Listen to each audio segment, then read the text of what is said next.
नमस्कार दोस्तों, मैं आलोक शुक्ला आज फिर उपस्थित हूं लोक सेवा आयोग और व्यापम की परीक्षाओं की तैयारी के लिए छत्तीसगढ़ के इतिहास के संबंध में एक वीडियो सीरीज लेकर। पर आगे बढ़ने के पहले मेरी चैनल को सब्सक्राइब जरूर कर दीजिए और बेल आइकॉन भी दबा दीजिए ताकि आपको नए वीडियो का नोटिफिकेशन हमेशा मिलता रहे। आज हम बात करेंगे छत्तीसगढ़ में आदिवासी विद्रोहों के बारे में। छत्तीसगढ़ में अनेक आदिवासी विद्रोह हुए हैं। इनमें से प्रमुख हैं हल्बा विद्रोह, भोपालपट्टनम विद्रोह, परलकोट विद्रोह, तारापुर विद्रोह, मेरिया विद्रोह, महान मुक्ति संग्राम या लिंगागिरी विद्रोह, कोई विद्रोह, मुड़िया विद्रोह और महान भूमकाल। सबसे पहले बात करेंगे हल्बा विद्रोह की। बस्तर के राजा दलपत सिंह की मृत्यु के बाद पटरानी के पुत्र अजमेर सिंह और बड़ी रानी के पुत्र दरियाव सिंह के बीच उत्तराधिकार को लेकर संघर्ष हुआ। अजमेर सिंह जीत गए और दरियाव सिंह भागकर जयपुर राज की शरण में चले गए। उन्होंने भोसलों एवं अंग्रेजों के साथ संधि कर ली एवं जगदलपुर पर आक्रमण कर दिया। मराठा सेना एवं अंग्रेज सेना से अजमेर सिंह हार गए और भाग गए। अजमेर सिंह लोकप्रिय थे, इसलिए हल्बा लोगों ने विद्रोह कर दिया। लंबे संघर्ष के बाद दरियाव सिंह हार गया, परंतु विरोधियों में शीघ्र ही फूट पड़ गई। दरियाव सिंह ने जयपुर के राजा से संधि की, जिसके अनुसार वो बस्तर के 5 गढ़ों कोटपाड़, चुरचुंडा, नोड़ागढ़, अमरकोट और रायगढ़ को देने के लिए राजी हो गया। उसने यह भी स्वीकार किया कि उसके राज पाने पर मराठा राज का अंग हो जाएगा। इसके अतिरिक्त उसने अंग्रेजों को वचन दिया कि राज पाने पर वो कंपनी सरकार के अधीन भी हो जाएगा। इसके बाद अंग्रेजों, मराठों एवं जयपुर की सेना ने आक्रमण किया और जगदलपुर का पतन हो गया। अजमेर सिंह मारा गया। 1776 में हल्बा लोगों का बर्बरता पूर्वक कत्लेआम किया गया। केवल एक ही हल्बा अपनी जान बचा सका। इस घटना को ही बस्तर में चालुक्य राज्य का पतन माना जाता है। दूसरा है भोपालपट्टनम संघर्ष। अप्रैल 1995 में बस्तर के गोंडों ने कैप्टन ब्लंट को इंद्रावती पार करके भोपालपट्टनम जाने से रोक दिया था। ब्लंट ने कुछ बंजारे द्विभाषियों की मदद से गोंड लोगों से बातचीत करनी चाहिए, परंतु गोंडों ने उसे रास्ता नहीं दिया। इसे ही भोपालपट्टनम संघर्ष कहा जाता है। तीसरा है परलकोट का विद्रोह। बस्तर राज्य में परलकोट उत्तर पश्चिम में सबसे पुरानी जमींदारी थी। यहां के राजा अपने को सूर्यवंशी मानते थे। वो अबूझ माड़िया थे। परलकोट कोटरी, निबरा एवं गुडरा नदियों के संगम पर स्थित है। परलकोट के आदिवासी मराठों एवं अंग्रेजों के शोषण से तंग आ चुके थे। उन्हें लग रहा था कि अबूझ माड़िया अपनी पहचान खो देंगे। गेंद सिंह के आह्वान पर अबूझ माड़िया आदिवासी 24 दिसंबर 1824 को परलकोट में एकत्र होने लगे। 4 जनवरी 1825 तक क्रांतिकारी चांदा तक आ गए। सबसे पहले उन्होंने मराठों को सामान पहुंचाने वाले बंजारों को लूटा। उसके बाद वे मराठों एवं अंग्रेजों के विरुद्ध घात लगाकर बैठ गए। आदिवासी धावड़ा वृक्ष की टहनियों को विद्रोह के संकेत के रूप में एक स्थान से दूसरे स्थान तक भेजते थे। पत्तों के सूखने के पहले क्रांतिकारियों तक पहुंचने की सूचना होती थी। कुछ समय में विद्रोह की चिंगारी पूरी तरह गोंड अंचल में फैल गई। छत्तीसगढ़ के एग्न्यू के कहने पर चांदा के पुलिस अधीक्षक कैप्टन पेव के अधीन एक सेना परलकोट भेजी गई। विद्रोही महिलाओं को सामने रखकर छापामार युद्ध करते थे। वो तीर कमान से लड़ते थे। 10 जनवरी 1825 को गेंद सिंह को गिरफ्तार कर लिया गया। गेंद सिंह और उसके साथियों को महल के सामने ही फांसी दी गई। चौथा है तारापुर का विद्रोह। तारापुर परगना जगदलपुर से 80 किलोमीटर दक्षिण पश्चिम में है। राजा भूपाल देव का भाई दलगंजन सिंह यहां पर प्रशासक था। बस्तर के राजा ने मराठों के कहने से यहां पर कर को बढ़ा दिया था। आदिवासी पहले से ही मराठों को रसद आपूर्ति करने वाले बंजारों से नाराज थे और उन्हें लगता था कि मराठे उनकी जीवन शैली को समाप्त करने में लगे हैं।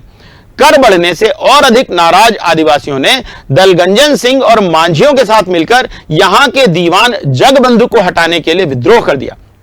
दीवान जगबंधु को कैद कर लिया गया। राजा के हस्तक्षेप पर दीवान को छोड़ दिया गया। इससे आदिवासी और नाराज हो गए। दीवान ने नागपुर की सेना के सहयोग से आदिवासियों को हरा दिया। दलगंजन सिंह को नागपुर जेल भेज दिया गया, जहां उसे 6 माह तक रखा गया। नागपुर के रेजिडेंट मेजर विलियम्स ने आदिवासियों के असंतोष को समाप्त करने के लिए दीवान जगबंधु को पद से हटा दिया और नया कर भी वापस कर दिया। 5वां विद्रोह है मेरिया विद्रोह। दंतेवाड़ा की जनजातियों ने 1842 में विद्रोह किया था। गिब्सन ने लिखा है कि ब्रिटिश सरकार ने बस्तर में मेरिया या नरबली को समाप्त करने के लिए राजा भूपाल देव को आदेश दिया। मेरिया उसे कहते हैं जिसकी बलि दी जाती थी। नरबली रोकने के लिए नागपुर के भोसला राजा की एक सुरक्षा टुकड़ी दंतेवाड़ा के मंदिर में 22 वर्षों तक 1842 से 1863 तक रखी गई। आदिवासियों ने इसे अपनी परंपरा का विरोध और बाहरी आक्रमण समझा और विद्रोह कर दिया। दीवान वामन राव के सुझाव पर रायपुर के तहसीलदार शेर खां को नरबली पर नियंत्रण करने के लिए नियुक्त किया गया। आदिवासी इससे आक्रोशित हो गए। हिडमा माझी के नेतृत्व में आदिवासियों ने मांग रखी कि अंग्रेज हट जाएं। शेर खां ने आदिवासियों पर भयंकर अत्याचार किए, उनके घरों को जला दिया और महिलाओं से बलात्कार किया। अंततः विद्रोह को दबा दिया गया। छठवां है महान मुक्ति संग्राम या लिंगागिरी विद्रोह। अंग्रेजों से नाराज आदिवासियों ने भोपालपट्टनम जमींदारी के अंतर्गत लिंगागिरी तालुके के तालुकदार धुरवाराम के नेतृत्व में विद्रोह किया। दोरला आदिवासियों ने गांवों को लूटा और बंजारों के माल से लदी गाड़ियों पर कब्जा कर लिया। 3 मार्च 1856 को चिंतलनार में धुरवाराम और अन्य आदिवासियों के साथ अंग्रेजों का सुबह 8 बजे से दोपहर 3 बजे तक भयंकर युद्ध हुआ। अंत में धुरवाराम पकड़ा गया। उसकी पत्नी और बच्चों सहित 460 आदिवासी औरतों और बच्चों को कैद कर लिया गया। 5 मार्च 1856 को धुरवाराम को फांसी दी गई और उसका तालुका भोपालपट्टनम जमींदार को दे दिया गया। 7वां कोई विद्रोह है जिसे वन रक्षा के लिए आंदोलन भी कहते हैं। बस्तर की दोरली भाषा में कोई का अर्थ है वनों और पहाड़ों में रहने वाले लोग। 1859 में फुतकेल के जमींदार नागुला दोरला ने भोपालपट्टनम के जमींदार राम भेई और भेजी के जमींदार जुग्गा राजू के साथ मिलकर साल वृक्षों को काटे जाने का विरोध किया। आदिवासियों ने वृक्ष न कटने देने की सूचना अंग्रेजों के हैदराबाद के ठेकेदारों को दे दी।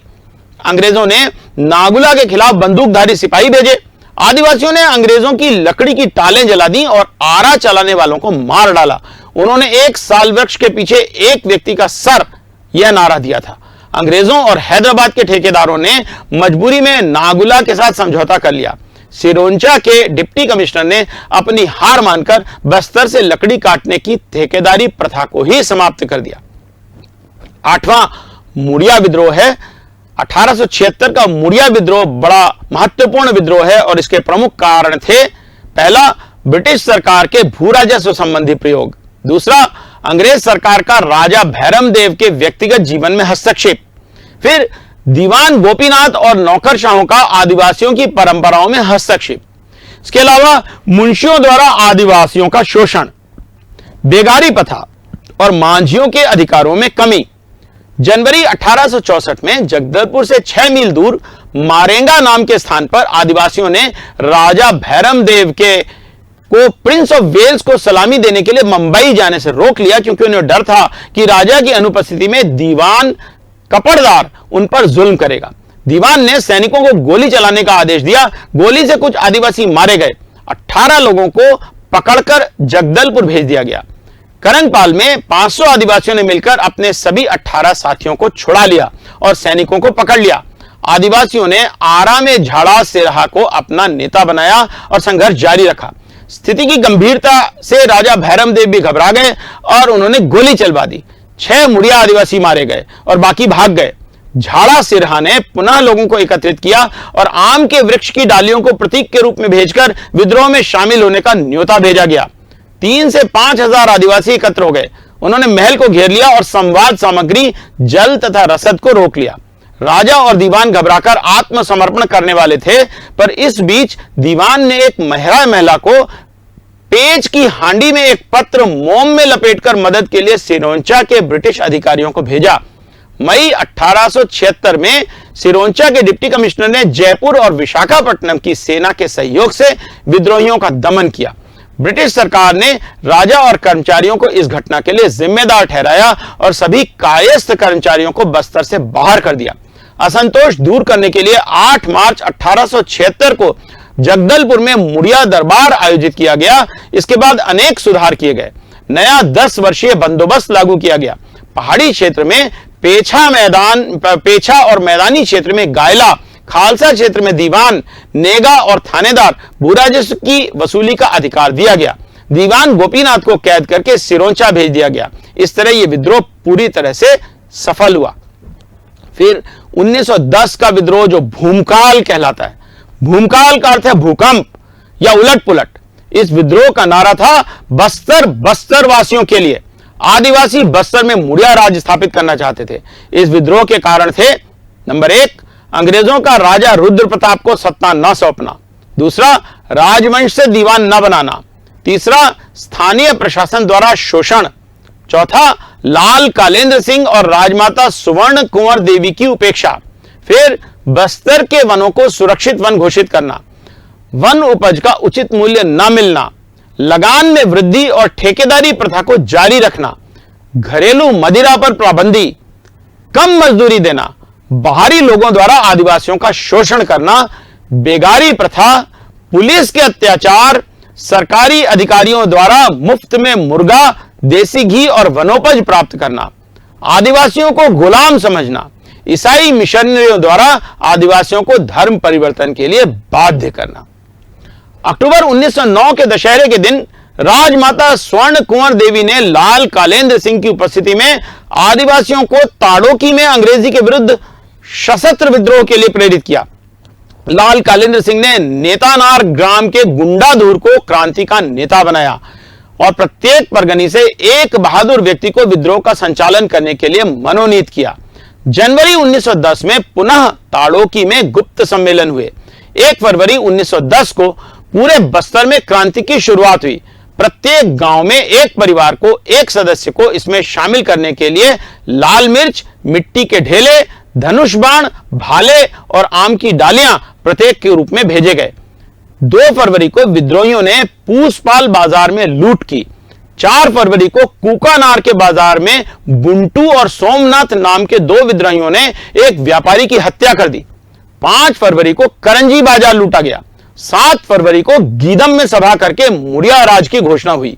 बारसूर, कोंटार, कुटरू, कुआकोंडा, गदेड़, भोपालपट्टनम, जगरगुंडा, उसूर, छोटे डोंगर आदि में आक्रमण हुए। 16 फरवरी को इंद्रावती के तट पर खड़क घाट में अंग्रेजों और विद्रोहियों के बीच भीषण युद्ध हुआ, जिसमें विद्रोहियों की हार हुई। 24 फरवरी को गंगा मुंडा में भी विद्रोही हार गए। 25 फरवरी को डाफ नगर में गुंडाधूर के नेतृत्व में संघर्ष हुआ। अबूझमाड़ में आयतू मेहरा ने अंग्रेजों से संघर्ष किया।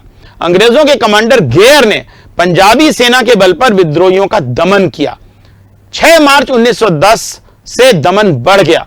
राजमाता स्वर्ण कुंवर देवी और लाल कालेंद्र सिंह को गिरफ्तार कर लिया गया। आदिवासियों के शस्त्र छीन लिए गए और हजारों को बेंत लगाने की सजा दी गई। अंततः विद्रोह को दबा दिया गया। विद्रोह के बाद दीवान बैजनाथ पंडा को हटाकर जेम्स को दीवान बनाया गया। इसके बाद अंग्रेजों ने आदिवासियों को सम्मान देकर उनसे जुड़ने का प्रयास भी किया। ग्रेट रावण 750 यूट्यूब चैनल पर Creative Commons attribution licence reuse allowed पर उपलब्ध गुंडाधूर की प्रशंसा में यह गीत जरूर सुनिए। वीडियो का लिंक मैं डिस्क्रिप्शन बॉक्स में दे रहा हूं और इसी के साथ मैं आपसे विदा लेता हूं। नमस्कार। नाव सुने गुंडाधूर, नाव सुने गुंडाधूर, फिरंगी कांपे तो डरमा। नाव सुने गुंडाधूर, नाव सुने गुंडाधूर, फिरंगी कांपे तुर डरमा। अरे फिरंगी कांपे तुर डरमा हो, फिरंगी कांपे तुर डरमा। फिरंगी कांपे तुर डरमा, ओ फिरंगी कांपे तुर डरमा। अरे नाव सुने गुंडाधूर, नाव सुने गुंडाधूर, फिरंगी कांपे तुर डरमा।